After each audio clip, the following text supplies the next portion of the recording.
Voilà, donc lié à la multiplication dans le calcul littéral, eh bien le calcul d'air, hein, puisque on a vu maintenant, vous devez connaître les formules de périmètre et les formules d'air du rectangle, hein, uniquement, juste de la compréhension, pas de l'étude par cœur de toutes sortes de formules. Et donc, on a expliqué que la formule de l'aire du rectangle, je rappelle pourquoi. Donc, quand on calcule une aire, on regarde combien de carrés on a dans le rectangle, hein, combien de mètres carrés ou de centimètres carrés, voilà.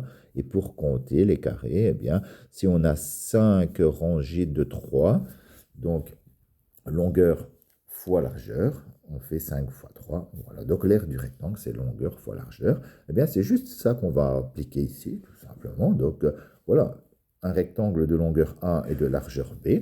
Eh bien, l'aire de ce rectangle, ça sera tout simplement A fois B. Hein. Donc AB, j'ai mis le fois pour l'explication, mais en fait, on n'est pas obligé d'écrire le fois, on vient de le dire juste avant. Et donc, en principe, on ne l'écrit plus. Maintenant, si vous me mettez A fois B, j'accepte, hein, mais AB, c'est l'écriture correcte et finale. Hein. Alors, je prends un autre exemple ici. Voilà, j'ai une forme ici en forme de L. Hein. Je ne connais et on va utiliser que l'aire du rectangle. Et c'est comme ça qu'on pratique de toute façon dans la vie de tous les jours. Donc, voilà, je vais découper cette figure. Je peux le découper de différentes façons, mais ici, par rapport à l'énoncé que j'ai mis, on va découper comme ça. Voilà. Et donc, j'ai un rectangle ici, le rectangle 1, ici, et j'ai un rectangle ici, le rectangle 2. Eh bien, je calcule l'aire du premier rectangle. Donc ici, l'aire du premier rectangle, longueur fois largeur, c'est 7 fois A, et donc c'est 7A. Voilà, pour celui-ci. Et l'autre, c'est 3 fois B. Donc ici, c'est 3B pour celui-là. Voilà.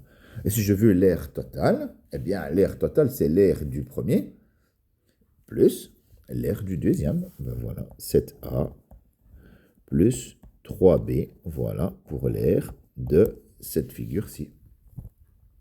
Donc, tout simple, morceau par morceau. Hein. Voilà une autre figure ici. Je n'ai pas mis les détails, vous l'avez dans votre cours, mais voilà comment je fais pour découper cette figure. Ben, voilà, regardez ici. J'ai un rectangle ici. J'ai un deuxième rectangle ici, qui en principe est le même, un troisième, un quatrième. Et puis, j'ai un carré ici au milieu. Ben voilà, je regarde l'aire du premier, l'aire du deuxième, l'aire du troisième. Et quand j'ai toutes les aires, ben j'additionne toutes les aires pour avoir l'aire de la croix.